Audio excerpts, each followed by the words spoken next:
what you need. You're watching my channel. And I gave you guys an alert as to this stream. This is not a stream in which you can jump on here as a guest, but you can, of course, talk to me in the chat. So I look forward to that. As what you need, we try to give you the best information we can about boxing, and we will not hold back on that for this stream here.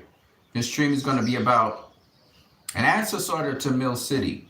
Mill City's is a real cool dude. Check out his channel.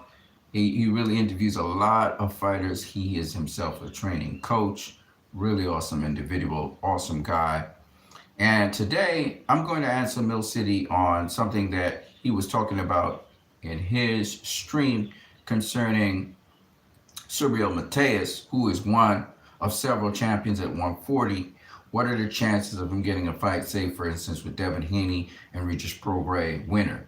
And he was saying certain things. And so I want to talk a little bit about that, as well as I really want to talk a little bit about Ryan Garcia and his future. There was something that, I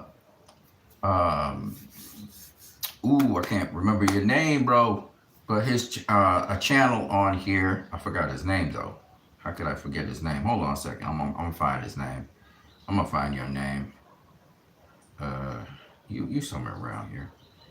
Let me see. Yeah, Blue Belt Sports TV was talking a little bit about Ryan Garcia's future, and Ryan, the possibilities of Ryan fighting a certain fighter versus, another fighter because of Oscar De La Hoya, what he said. So I want to go into all of that, but before I do, I always have to give, this is the first video for the day on this channel, so I always give the Most High, praise and credit first. So the Most High comes first on this channel. So we're going to start off with the Most High by using a piece of scripture. So bear with me as we go into this. And I also have to speak a little bit on what's happening in Palestine. So I'll speak very briefly on that before I get into the boxing, because I know you guys came here for the boxing. Matthew chapter 22, verses 1 to 14 says this. Jesus told several people several stories about the kingdom of God. He said the kingdom of heaven can be illustrated by the story of a king who prepared a great wedding feast for his son. Many guests were invited to this feast. When the banquet was ready, he sent his servants to notify everyone that it was time to come, but they all refused. So he sent other servants to tell them, the feast has been prepared, the choice meats have been cooked, everything is ready. Hurry. But the guests that he had invited ignored them and went about their business. One to his farm, another to his store. Others seized his messengers and treated them shamefully, even killing some of them. Then the king became furious. He sent out his army to destroy the murderers and burn their city.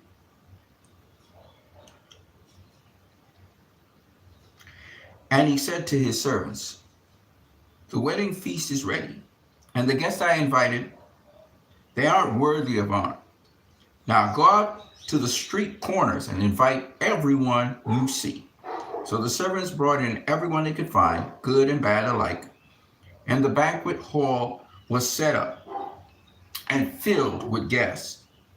But when the king came in to meet the guests, he noticed a guy who wasn't wearing the proper clothing for a wedding. Friend, he asked, how is it that you're here without wedding clothes? And the man had no reply.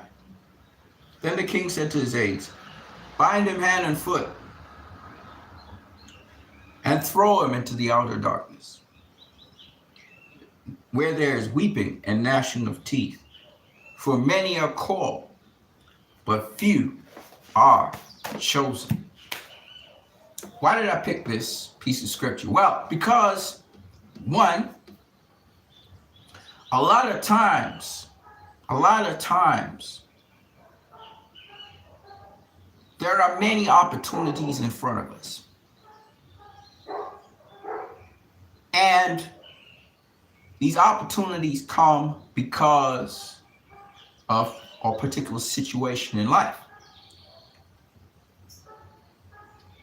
And as you know, if you believe in the Most High always wants the best for us.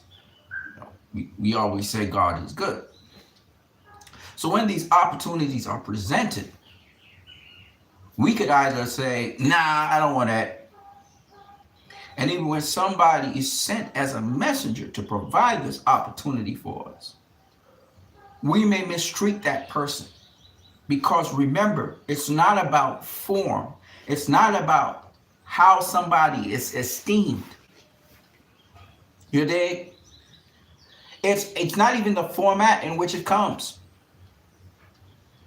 It is the content, what it is that's presented to you. Sometimes the opportunity comes to be kind. Sometimes the opportunity comes for us to be patient. Sometimes the opportunity that comes is for us to be generous. And we may turn these people away because they're esteemed as the least of these, my brethren.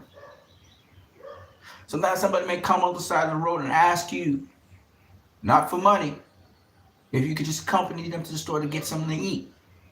Sometimes somebody may approach you angry, but it's for you to have a listening ear.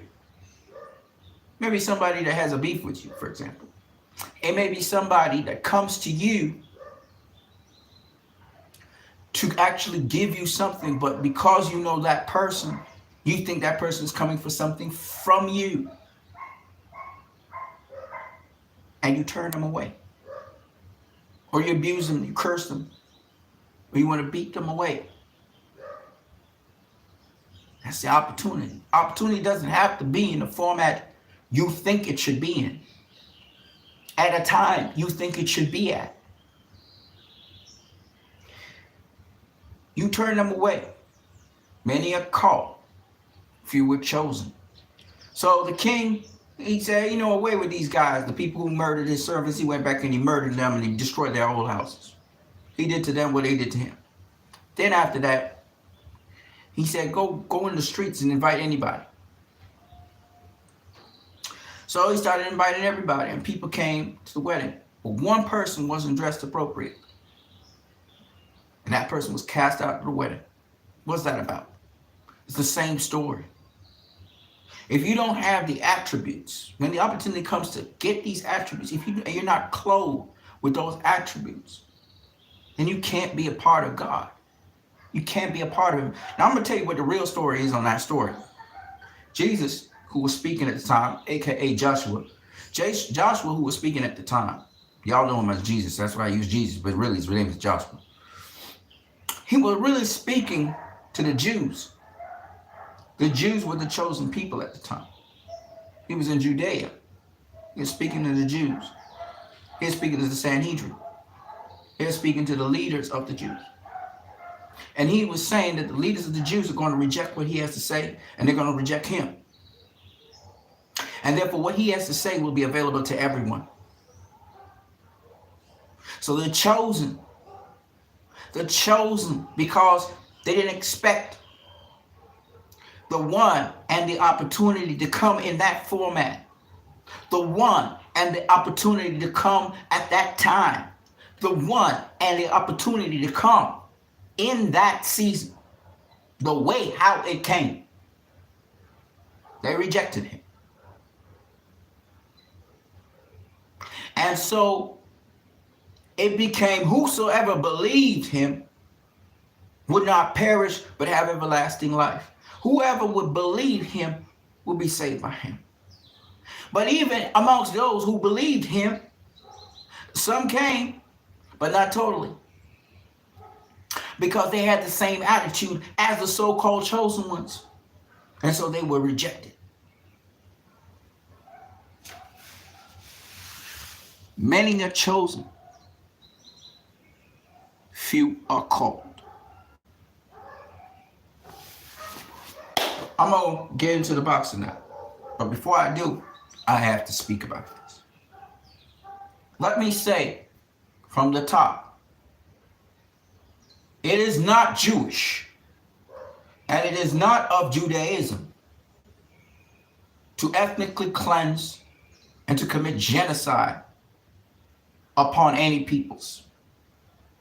The Jews will tell you, survivors of the Holocaust will tell you this.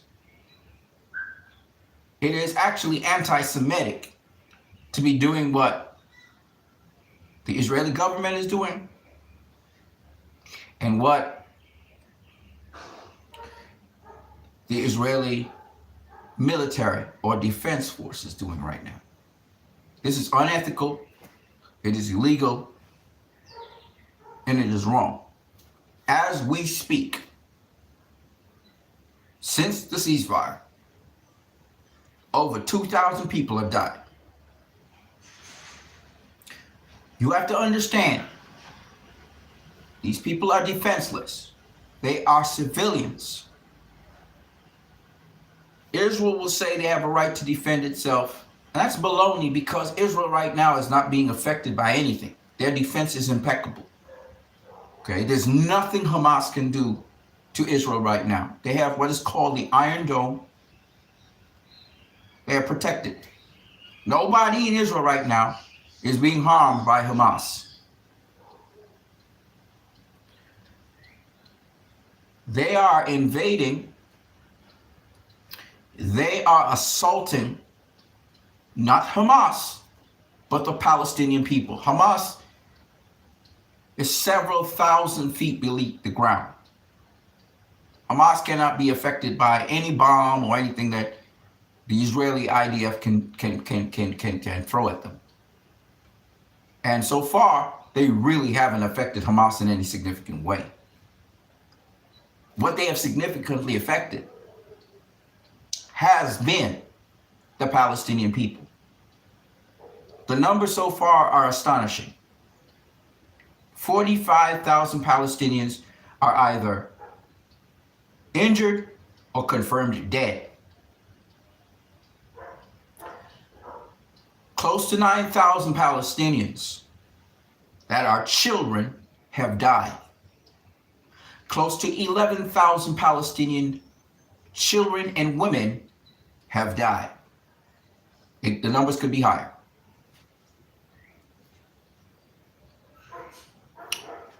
More than 50 journalists have died. More than 300 doctors have died. Let me make it clear. These journalists are not just Palestinian journalists. They are journalists that work for Al Jazeera, regional journalism, and they also work for international journalists, whether it's Sky, BBC, whatever they are. Further, there are only operating right now 4 or 5 medical hospitals. There are hardly any schools. No schools are operational in the north. No universities are operational in the north. In the south, there are 1 or 2 schools that are still there as refugee status. There are still 1 or 2 UN refugee centers. And the Israeli IDF has been bombing everything. They've been bombing now religiously in the south, destroying lots of infrastructure. And again, the results of this have been minimal when it comes to Hamas. Hamas is made up of at least 50,000 people, of which, if they have destroyed as much as they claim, 1,000 people, 2,000 people, that is not significant at all. The leadership of Hamas does not live in Gaza. If you want to destroy Hamas, you go after the leadership, not, it's just so stupid. Hamas is not going to affect Israel, no matter what they say, because for Israel to be affected by Hamas, they have to take them by surprise. What happened on October 7th only happened because Hamas could have taken Israel by surprise, because Israel was occupied with a fight in the north. against the Lebanese, in land that they took from the Lebanese, which the Lebanese are trying to get back. They're fighting in the north against Syria, with land that they took from the Syrians that the Syrians are trying to get back. Okay? This is what people don't know. Israel's been taking land that's not theirs. And they furthermore have been taking territory, what we call occupied territory now. East Jerusalem, the West Bank, the Negev region, Hebron, and Gaza. All of these lands, again, they are actively taking Gaza because they're in northern Gaza right now. And they have not allowed the citizens that were living in northern Gaza to come to this, that have moved to the south, to go back to their homes. So they're trying to take again Gaza. All of this is illegal. According to the 1967 borders, Palestine involves all of East Jerusalem, all of the West Bank, all of Gaza, all of the Negev region, and all of Hebron. But these areas have been settled in by Israelis, illegal settlements. And the IDF has gone in there illegally and arrested people and stopped Palestinians in their own country from moving about normally. This is illegal, what they're doing. The whole reason Hamas is even relevant, the whole reason Hamas even did that strike is because these people have been oppressed illegally by an illegal occupier in their lands. And this has got to stop.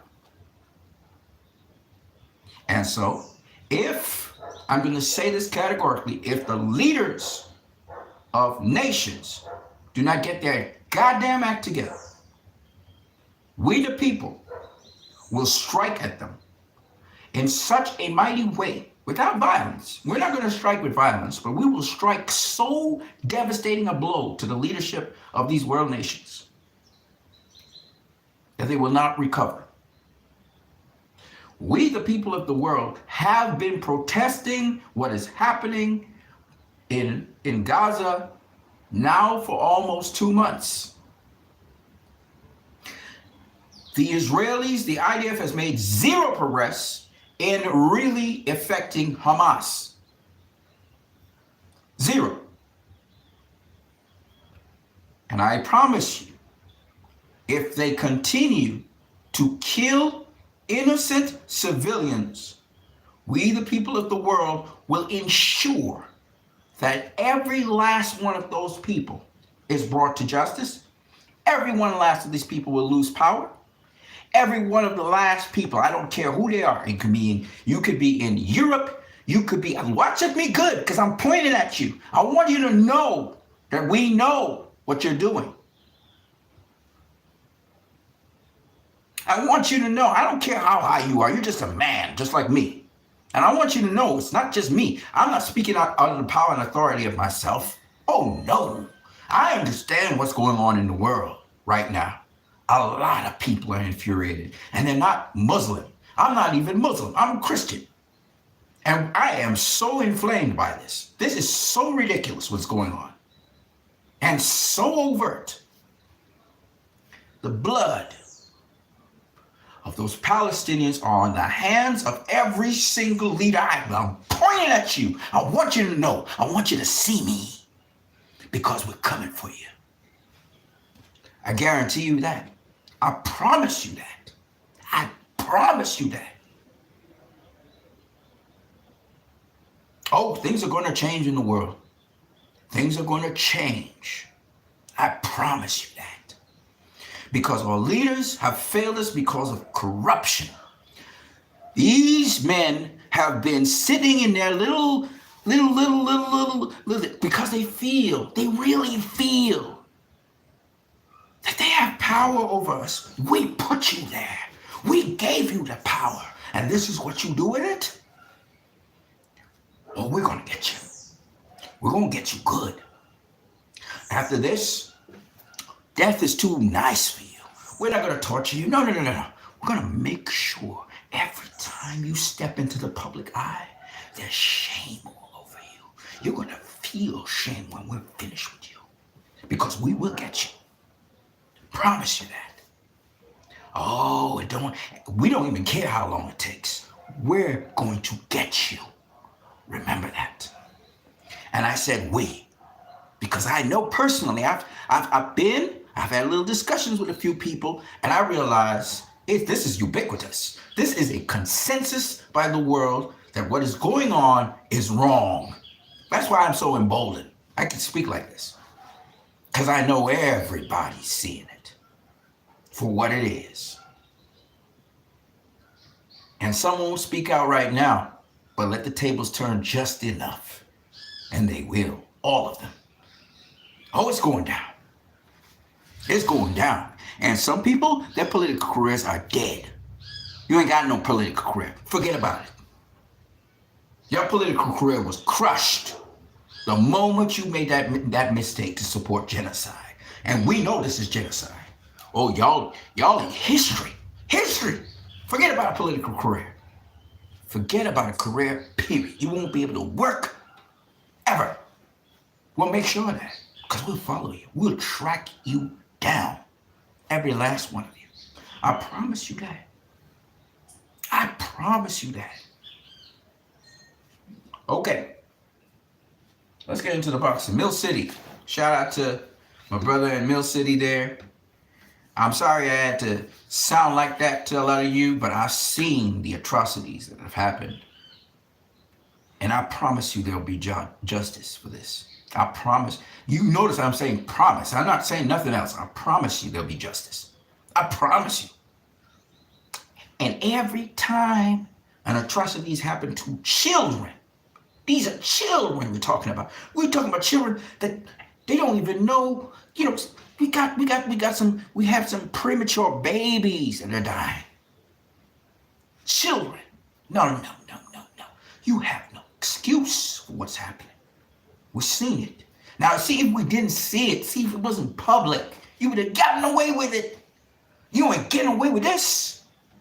I guarantee you, as long as it takes, we're going to hunt each and every one of you down. And we'll make you pay in the public eye. Trust me, we'll make you pay.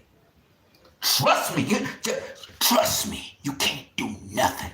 This has already been decided. You had your chance. For 56 years, you had a chance. Since 1967 to get this right. And you didn't? Oh, we coming for you. And it ain't changing. It don't matter what happens from here on in. We're coming for you. We're coming for you. I want you to know that. We're coming for you. All right. I just wanted to say that. Because I understand the world is unfair. I understand that. But I get the consensus out here already. It's settled. No better spin. No nothing you could do. I don't care what body, whatever. Nothing's going to change this. This is going to happen. Okay? Because you see, you guys underestimate the public. You think we're stupid. You think we can get distracted. Oh, this is not a distraction now. You disturb everybody's core.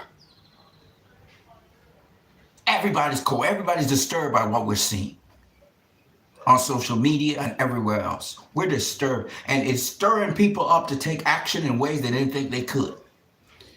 And now we're going to hunt you down. I said we're going to hunt you down. You think, politicians usually play these little games with each other and find dirt on each other. Oh, we're going to find dirt on you. And we're going to dig it up. And we're going to bring it to light. And we're going to pile it on. Trust me when I say this. You would wish you never thought of doing this ever. Because you're not going to get away from this one. We're going to make sure you pay. And we're going to make sure you live a life of pain. You're going to be in shame. Every country you go to, you're going to live in shame. We'll say to the people, don't touch them. Let them live. But I'm going to live in shame. Everywhere you go. People are going to use your name as an adjective for shame when this is over. Okay. I said enough. Let's get to it. 25 minutes into that. Let's get to it. Don't forget to smash the like button. If you want to donate to this channel, if you want to support this channel, just click the PayPal, which you see inside the chat. When the chat is done, you can click whatever. I just want to say also to the people out there that I don't do this. I do this for money. It is a business, but I want you to understand something. There are some things more important than money. There are some things more important than entertainment. I just had to say this because I don't care. See, a lot of people are going to learn. I don't give I don't want to cuss. I don't care. I'm at the stage in my life where I have reached almost 50 years of age, right? I'm at a stage in my life where I've seen what life is. I've been there. I've been targeted. I've been abused. I've seen people near and dear to me ripped from me, die. Some people, I've seen political games. I've seen it all. So I have nothing to lose by saying this. Absolutely nothing to lose. Everything to gain by saying what I just said. You see what I'm saying? I live well with my neighbors around me. I live well with people around me. And I can't understand for the life of me why a nation who had immigrants go back into the Middle East can't live peaceably with the people that it came to live in between with. It had to become a supremacist state and beat down everybody around it. So since you're a bully, and I hate bullies, since you're a bully, we're going to handle you. Like I said before, I'm very precise with what I say. The people of Israel, who I personally know one or two of them, I have love in my heart for you because I know who you are. I know what you're about. I've seen some people denounce what is happening, but they are afraid to speak out. I get it. I understand you, right? Because the atmosphere is very Gestapo in Israel right now. But I'll say it for you. I'll say it for you. We're coming for them. Your job is to speak out on it because we don't want to be coming for you. We don't want the blood of these Palestinians to be on your head. Because we about to break. We about to start breaking some stuff. I mean, the news that's going to come out going to be so ugly. It's going to be so ugly. Trust me. A lot of people, their careers, politically speaking, suicide. It's over. Their career's going to be over. All right? The marks already bursting in the United States of America with respect to the pedophile ring that was going on there. I'm just going to start with that. And the names that have been called in that ring. Okay? But we still haven't spoken about everybody. Some people still got away. They're still escaping the blade. And we got rounds. We got rounds of stuff. Okay? Thankfully, I'm not the only one holding this information. But when this stuff bursts to surface, a lot of people gonna lose their jobs. Guaranteed. Okay? So we ain't even started to speak about what's going to go down. Okay? I'm just letting y'all know. I'm a quiet dude. I'm nobody. I'm nobody. You understand what I'm saying? I'm nobody. But don't underestimate nobodies. And please, don't underestimate the truth and where it can go. See, you could trick people for a minute, and you could have them distracted for a minute. They start to focus. It's a problem. It's a big problem. You're going to have a lot of problems on your hand. And you just made the entire population wake up and focus on years and years of warmongering. We haven't forgotten Afghanistan. We haven't forgotten Iraq. We haven't forgotten what happened in Panama. We haven't forgotten what happened in Nicaragua. We haven't forgotten what happened in the Congo. We just got distracted. You just helped us to focus back in. Just helped us to focus back in. We haven't forgot what happened in North Korea, Vietnam. We haven't even forgot where your ships are right now on China's borders and inside of their borders threatening them. We know what's going on. We know why you want us to hate Russia. We get it. I'm not saying that Russia didn't do atrocities either. I'm not going to say that. But we get why you want us to hate Russia. We get it. We get it. That's all I'm saying. And I know things, and a lot of people are knowing things, and a lot of people are starting to read up and look and see what's really going on. So if you think for 1 minute you could just pull it off and people are just not paying attention and they're just going about the business with their daily lives, you're wrong. And you have miscalculated how intelligent people really are in this world. And you're about to get a reality check that you did not expect. You did not expect. And they're going to try and back down. Hey, you can't back down now. You already did the genocide. It's already done. It's a genocide. It's already done. It's an ethnic cleanse. They moved from the north to the south and they can't go back to the north. That's an ethnic cleanse. You can't try and backpedal on that. It's already done. And we even started to talk about some other places where this has been going on. That is not related and it's not in the news right now in the front headlines. Oh, we know about all of that too. Okay? We're coming for you. All right, that's all I got to say. Let's keep it moving. So people, my boy Mill City, shout out to Mill City. You know, shout out to my boy Fazan. Fazan, I got you, brother. I got you.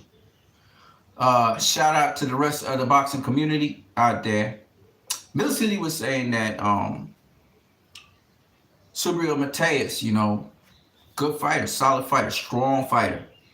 And it was just talking about, he was talking with a boxer, I forgot his name. Bro, I'm so sorry, I apologize for not remembering your name. But I was talking to the boxer about how, you know, he would love to see Regis Prograis face Subriel Matias, right? And as you can see from this stream is all about fighters wanting to fight the biggest fights, right? So Subriel Matias, you know, he's positioning himself to get a big fight, you know what I'm saying? And my boy from Mill City was saying that, you know, Bill Haney would never put Devin Haney to face Subriel Matias. And also he was saying, you know, that Regis probably wouldn't face Subriel Matias because Regis has been talking about this is the end of his career, coming to the end of his career, and he looking to fight, trying to get the biggest fights possible, right? So what I want people to understand is fighters fight the biggest possible fight they can fight.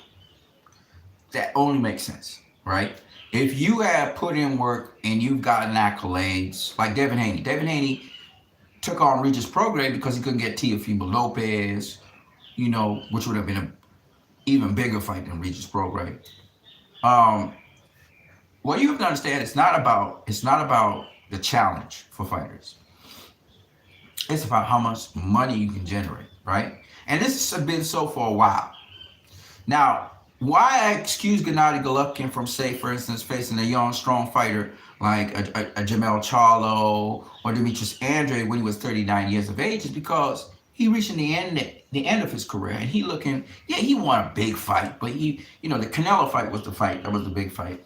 But if he go and fight another fight coming to the end of his career, he's trying to use common sense and fight somebody who at his age he could deal, because he knows what the older you get, boxing's a young man sport. The older you get, it don't make sense matching up with somebody who is young, strong, vibrant. That don't make sense. You match up with somebody around your age, right? So you look around for who you didn't face that's probably around your age, 39, 38. Like Erislandy Lara was around Gennady Golovkin's age. Yes, I do think Gennady Golovkin kind of ducked him, though. He should have faced Darius Slade Lara. They were both around the same age, you know. But we don't really expect the older fighters, especially in modern boxing now, to be facing. It's kind of like me, who I'm almost 50, and Mill City was talking about the seniors tournament. We don't, you don't want me going up against some young, strong buck, right? That don't make no sense. You know what I'm saying?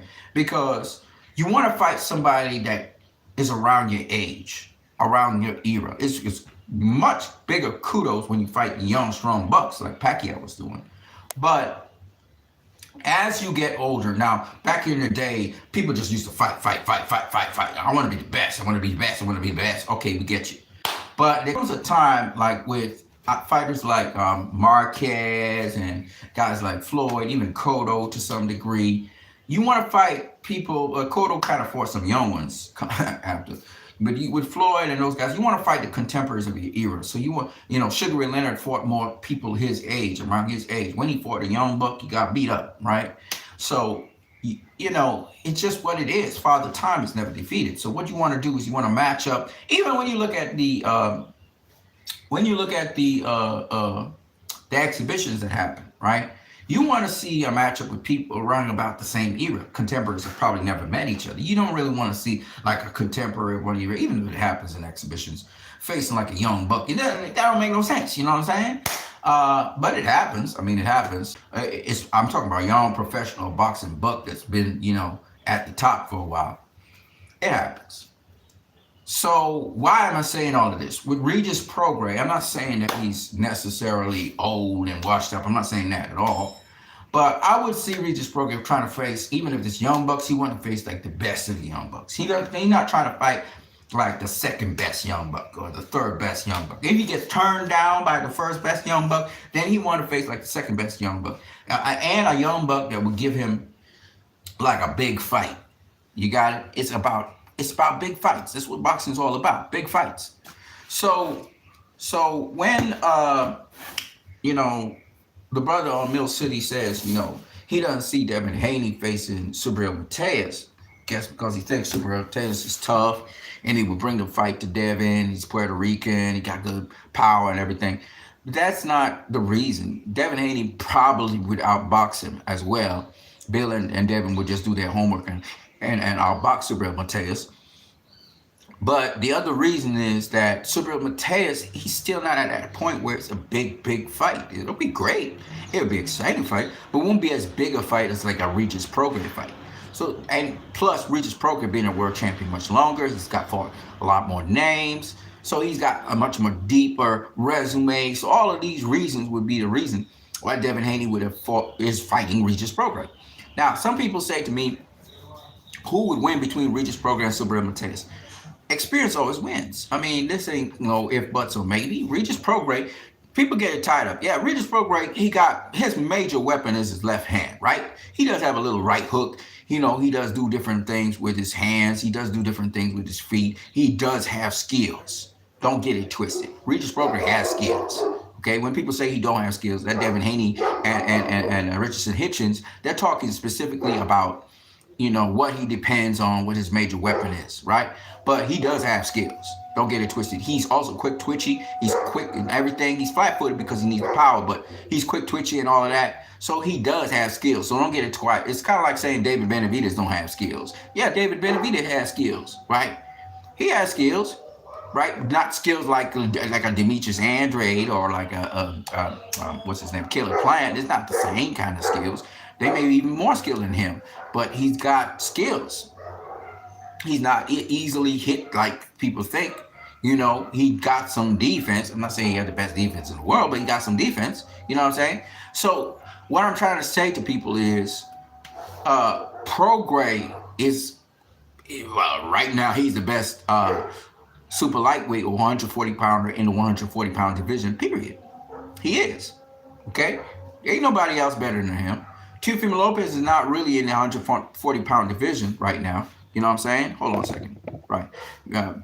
You know, what's his name? Teofimo Lopez, he talking, but he not really about fighting nobody right now. He not trying to fight Ryan. He ain't trying to fight Raleigh. He ain't trying to fight nobody right now. And it's probably because of his top ranked contract and he don't feel like he getting paid the money he need to get paid. So again, like I said before, boxers always do this for money. It's about the fight business. It's about getting as big a fight as you possibly can. And right now, Teofimo Lopez can't get those big fights. He just can't. You know? And again, Bob Arum doesn't like to shell out money. He's a greedy guy. So Bob Arum ain't gonna shell out that money. You know what I mean? And it is what it is. But Ryan Garcia is in a position where you know, he can have big fights because he had a big fight with Gervonta Tank Davis. And even though this fight with Duarte, which I didn't speak about, wasn't a big fight because nobody knew who Duarte was, you know, he still can get those big fights. And once he gets those big fights, he can make that big money because he fought Tank and he's very popular as a boxer. Which leads us to what his trainer Oscar De La Hoya was saying. Oscar De La Hoya saying he wanted to fight with the winner of Devin Haney versus Regis Prograis. And the reason why Oscar would say that is because both of them, both Ryan and Regis and Devin, they all fight on DAZN. And whereas, you know, Ryan is with Golden Boy and Devin's with his dad, and Matchroom, that could be made. That fight could be made very easily. So that's why, you know, or Regis, those fights can be happening because Regis and Devin are with Matchroom.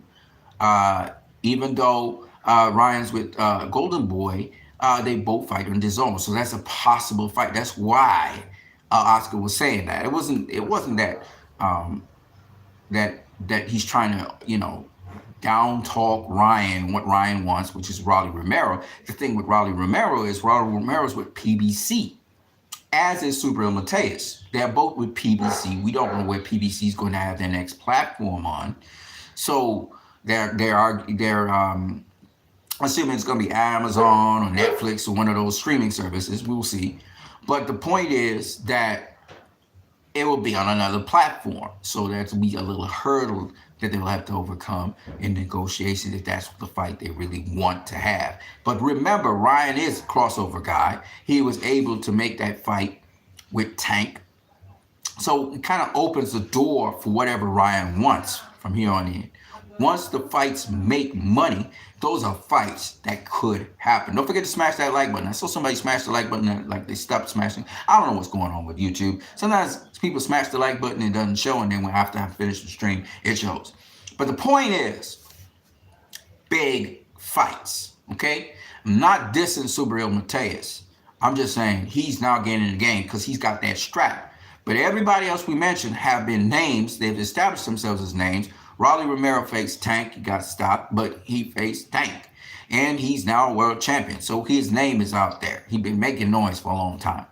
Ryan Garcia faced Tank. He's a name out there. They did a tremendous pay-per-view, over 1 million pay-per-view buys. So Ryan's a cash cow out there, okay? Devin Haney made noise by becoming undisputed champ, facing Lomachenko, beating Lomachenko, making pay-per-view, putting some bank in some people's pockets. Right now he's facing Regis Prograis, another name in the division, even though not as well known, you know. But Subriel Matias, he just got his title recently, and he defended only once. So Subriel Matias, he's on the rise. But even though he's not as popular a name as, say, Rolly Romero or, you know, Tank or Shakur Stevenson, Ryan Garcia, Teofimo Lopez, or Regis Prograis or Devin Haney, he is bit by bit, fight by fight, earning his stripes and excitement among the fans in the boxing world. We're not talking crossover. The crossover guys right now are Ryan Garcia and Tank Davis. Those are the guys who are crossover. Everybody else not crossover, right? But the cool thing about this is, depending on who wins against Devin versus Regis Prograis, and for me, I picked Devin. I favor Devin, even though I haven't been getting any picks for the year. And this fight is coming up December 9th, which is this weekend here. Even though I haven't gotten any of the picks I've been picking up late, I've been just lousy at picking fights, which shows you how unpredictable boxing is. I'm still sticking with Devin. I think that Devin has the tools to be able to neutralize what Regis Prograis is doing. And then from there on in, Devin can decide how he has options as how he wants to fight the fight. Whereas I think Regis Prograis only has one way he can fight the fight, which is bring the fight to Devin. He's got to bring the fight to Devin. He's got to try and manhandle Devin. He has to rough him up if he can. But remember, Devin got all that experience with Lomachenko. Lomachenko roughed him up, had all the veteran moves and all of that. And Regis talking about skill for skill. Regis, you can't match Devin skill for skill, in my opinion. You might have to prove me wrong. You ain't more skilled than Devin. And you haven't been rehearsing your skills like that. You can't just pick up your skills and try. You could try a little thing or two, try out fool, out trick Devin or something. If he don't see it coming, probably you could catch him with something. But besides your strength and power, which I'm pretty sure you probably the stronger of the two, and probably the more powerful of the two, besides your strength and power, you really ain't got that kind of boxing IQ that Devin has. And so I'll be very interested to see how this fight, of course, pans out, what Devin's power looks like, how Devin handles the situation with Regis. Regis is no joke. Don't get it twisted. He is a skilled fighter. Don't get it twisted. You know, Devin kind of oversimplified Regis Prograis' skills. He does have skills. His good head movement. He does get caught sometimes with his head in between no man's land. He does have good body mechanics. He's athletic. He's explosive. That left hand is his major weapon, but he does throw a right hook every now and then. He leads with his jab sometimes. Sometimes he does different things. His infighting is not too bad. It's not shabby at all. So, I mean, when we're comparing him to Devin, he got some stuff. He got some tools in the toolbox. Now, the thing is, will he be able to show those tools? Will he be able to display those tools against Devin? That's another story. But, that's what we're facing. That's what we're coming up with. And it is an intriguing fight. I'm not going to lie to you. And Devin's talking about moving up to welterweight, which is crazy. So, he wanted to take on Keith Thurman, but it seems as though he want to go to Mario Barrios next. So we're going to see how that goes, because that means Devin is a huge guy. He ain't not no small guy. And he looked that way. He looked much bigger than Regis Prograis. Of course, we learned from the Andrade fight, Demetrius, that you could look huge and you could even be punching hard. But can you take the punch at that weight class is the real question. So we'll find out that real soon in this fight with Devin and Regis Prograis. But suffice it to say, what I would say about Subriel Matias and what I would say about all these fighters is not to make no excuses for no fighter. But if those guys don't face Subriel Matias, it's because he's just not on their radar. It's just, one, he's going to probably be with PBC anyway. So that's to make that fight. And the other thing is, he'd be an option out there. He got belt, but it's kind of like an outlier, because you got Raleigh you could face. If Teofimo comes back, you got Teofimo. You got Ryan right there. So there's all these other much more popular, much more attractive options out there than Subriel Matias, and that's the downside to being in boxing. And I'm not trying to say this as an excuse. I would love to see somebody actually face Subriel Matias. I'd love to see Devin Haney take on Subriel Matias or Regis Prograis after they win their fight and call out Subriel. Oh, you're the one that they say so bad? Okay, let's make the fight with you. That would be awesome, right? But if you're going to try and make big money fights, then Subriel Matias ain't gonna be your dude. Right? It give you a great fight, but, he's still not a name like those other guys. When you say Ryan Garcia, yeah, everybody want to face Ryan, right? If you say Teofimo Lopez, everybody want to face Teo, right? Raleigh Romero, everybody want to face Raleigh Romero, right? Because they can beat him. And two, he's a name. So if those options are out there. Now, does that mean that Devin might not face him next? Who knows? Or Regis Prograis. If Regis Prograis loses, for example, now you can't really get the big fights off the top of the cuff just like that, unless they call him out. Then maybe he would take on a Subriel Matias, like people were saying. If he was to lose the fight, he might take on a Subriel Matias to get that belt, get that title. Because if Raleigh Romero don't want him, if, Subriel Matias, and he had been speaking about facing Subriel Matias before he got the Devin Haney fight. He was speaking about, we can mix it up.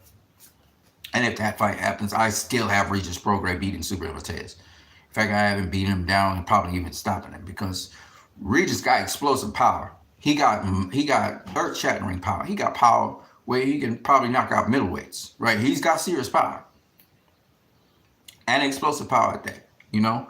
And there are one or two guys who have been able to withstand his power, but even then, you know, those guys had tough fights with him.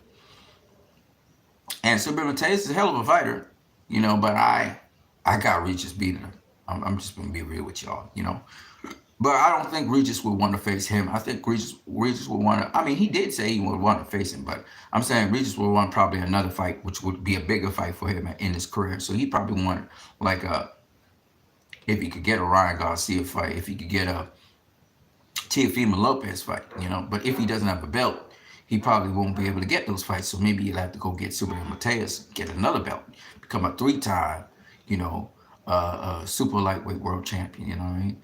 So it's really totally up to Regis Prograis what he wants to do if he loses the fight. Again, and all these are ifs, so we can't really see past. But for, you know, and that and Mill City was saying something like that. He could see Regis doing that. Well, it's not about whether, you know, people think Subriel Matias is a difficult fight or risk versus reward. In this case, it's not about risk versus reward. It's just about getting the biggest possible fight. If you want to have big fights, this is the whole point of boxing, is prize fighting, right? You want to have big fights, and this is a big fight in front of you. Now, again, it doesn't mean if Subriel Matias, for instance, was the best super lightweight out there, and he proved it by beating, you know, significant people, you know, then obviously I could see somebody like a Devin Haney taking him on, you know.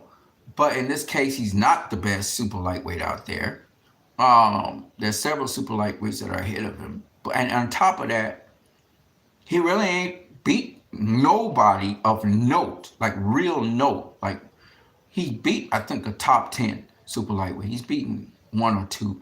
But to say he's beaten like no names, like, you know, a Lomachenko or like a Regis Prograis or like a somebody notable, or face somebody notable, you know, face like a Tank Davis, for example, which Ryan and Raleigh have faced. You know, if you haven't done that, then it's like, you know, you're kind of secondary to the other guys. That's the point behind it. It's not an excuse, because I could see how people will say, well, there's an excuse for them not to face him, and he'd be the less likely person to face, and they'd be ducking him. You know, people come with those narratives all the time, but that's not necessarily the case. It's not that these people wouldn't face him and some of them wouldn't beat him and beat him up bad. It's that in this case, when you look at all the available options out there in terms of top super lightweights at this point in time, he's not the top one. He just isn't. You know, he isn't the top one. So it's not like everybody's itching to face him. But if they need to face him, like if Regis, for instance, was to lose and he was to want to strap Subriel Matias, and Regis would obviously go for that without thinking. Because Subriel Matias is a good fighter, don't get me wrong. He's got little, you know, I like how he kind of measures the distance and he kind of keeps somewhat of a defense. He takes a lot of shots though, but he does, you know, keep his defense. He still roll and ride some shots, but he's kind of, you know, I'm going to break you down, I'm going to wear you down kind of fighter. And David Benavidez got way more skill than him. Let's put it that way. And that's the thing with Subriel. I'm happy for him. He's got, you know, good cardio and stuff like that, but he's not like, you know, a guy like, you know, who would be a good opponent for him? Richardson Hitchens. Richardson Hitchens fighting Subriel Matias, because Richardson Hitchens is on the rise.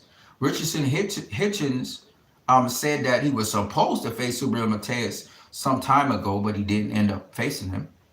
They were trying to get that fight, actually. Richardson Hitchens said they were trying to get Subriel Matias versus this dude, something Junior. I'm forgetting his name right now. Something Junior.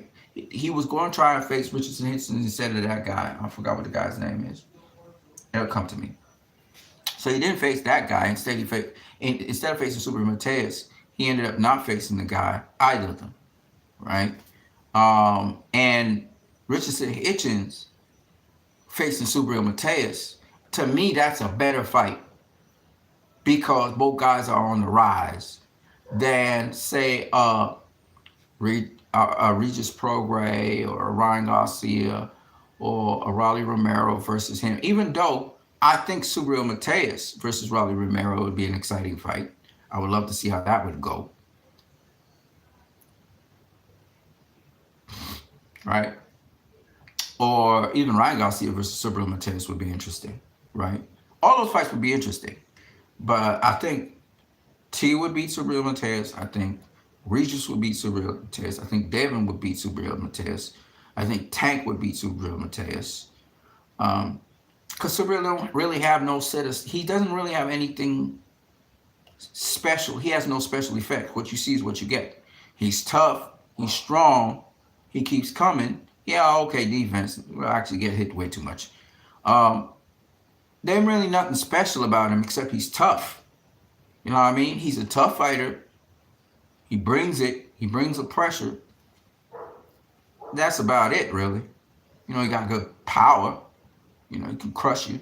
He killed a guy in the ring.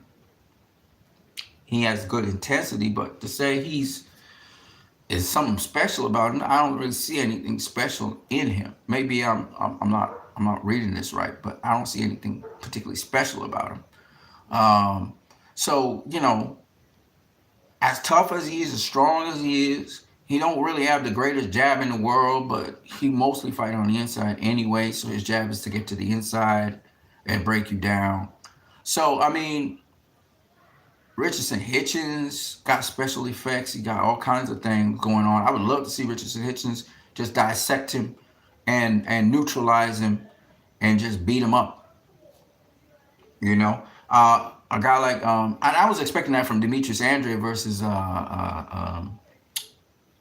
David Benavidez, but it never happened because David Benavidez from the first bell he was on Demetrius Andrade's ass, and he landed that straight right to the solar plexus and kind of crippled Demetrius Andrade. Andrade was trying to go toe to toe with him, which was kind of dumb, but it is what it is. And Andrade was throwing some serious heat at David Benavidez, some of which David Benavidez blocked, but some he got hurt with and hit with. But Andrade could dish it out, but he couldn't take it. You know, because he was trying to push back David Benavidez, and you know, when he finally did push him back, it cost him so much. He had been depleted so much because David had just been targeting his body. That he didn't even have his feet under him anymore. He didn't have the footwork, nothing. He'd taken too much damage, you know. So, you know, I was supposed to go outside and do some stuff. I got to go outside and do some stuff. So I'm going to catch you guys later. This is an hour of speaking. The point is, you don't try to outbrawl a stronger guy than you. You don't try to outgun a guy who that's what he does. He breaks you down. You don't do that. You pick your spots.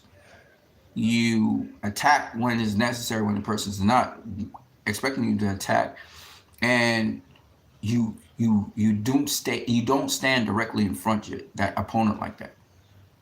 You have to use your pivot work, and you have to work around them, and you have to work the angles around them to break them down. And whenever they're coming with something, you gotta make sure your defense is tight. You gotta close up every avenue so they only hitting arms, hands, elbows. They can hit that. They mustn't be able to hit you and your vital areas, because any punch, they way stronger than you. You know, they may punch way harder than you. You don't want to get hit with that.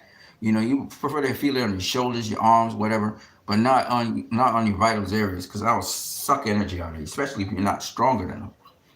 You want to stand in there and take punishment, you know? So, you know, that's what I see with that fight.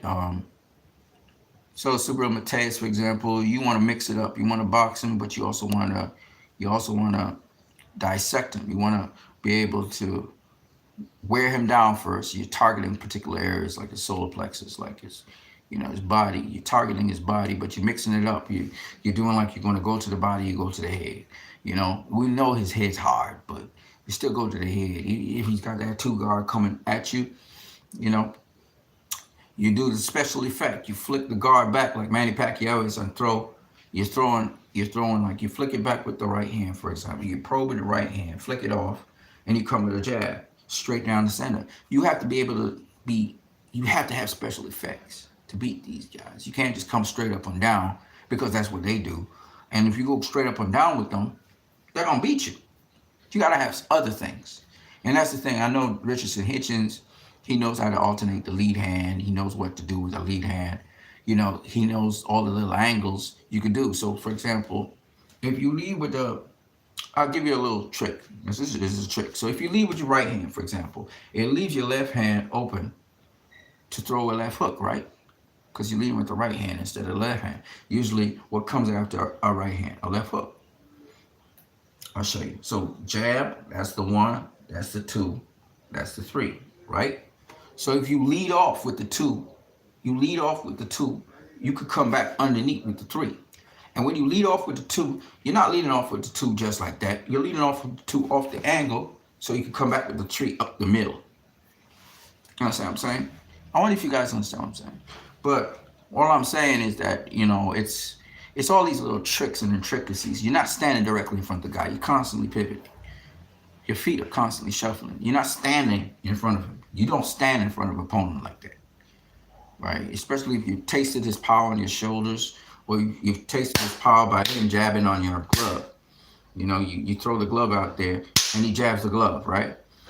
You get to see, oh, okay, he got some thud. Okay, cool. So you can feel, you see, boxing's a thinking man sport, right? You're not just throwing a jab out there just to throw a jab out there, or feinting a jab out there. You want to feel the guy. You want to feel what the guy's power feel like. You understand? You're trying to feel him out. So you're trying to feel what his power is like. So the way how he impacts your glove, it'll give you an idea. Okay, he got heavy hands. He got some thud, right? You just want to know that. You also are trying to find range. You're also trying to find targets. You're also trying to find the spacing. What I mean by the spacing, sort of like in music, they have something called rest. So, okay, just to break down a little something extra in boxing, right? The jab helps you to locate things, but it also helps you to find out, it's almost a rhythm. It helps you find your timing or your rhythm. Okay, there are different things that help you find your timing and rhythm. It's not just the jab, but the jab helps you find your timing and rhythm. Meaning, when you throw a jab, you can throw a jab when your opponent is about to throw, and you jab him, and you hit here. Or sometimes you throw one, and then you throw another one just to see the space in between where he's not throwing. Get what I'm saying? So first you jab with the guy, so you anticipate the guy throwing, and you jab with him, right? And his jab hits your jab, right? Bam. But then you can double over it and just another one. So now you find your rhythm, and you say, oh, this is where he don't throw. This is space. It's like a rest in music. So from there, now you can find out in between his shots where you could put your shot. You dig? And let me show you something else. And this sounds like a whole set of heady thing, but it's not. It's just you practice it and it becomes something that you just naturally do, right? I'm going to show you something else. So y'all understand the science of boxing and why boxing is what it is, and why guys like Devin Haney, guys like Richardson Hitchens, guys like Shakur Stevenson, you know, those guys, even though they don't seem to have one hitter quitter power, why are they able to overcome and overwhelm fighters who have this one hitter quitter power? Because your jab is collapsed, and we call it framing.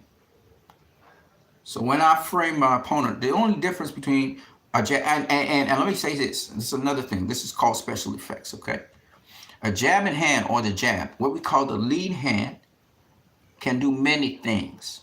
And I'm going to give y'all a little trick. This a little trick. You have to learn not just to use your lead hand to punch and block and parry. The lead hand can also be used to move things, to position things. Did you hear what I said? I'm going to say it one more time, and I'm going to leave that alone. I'm not going to go into specifics.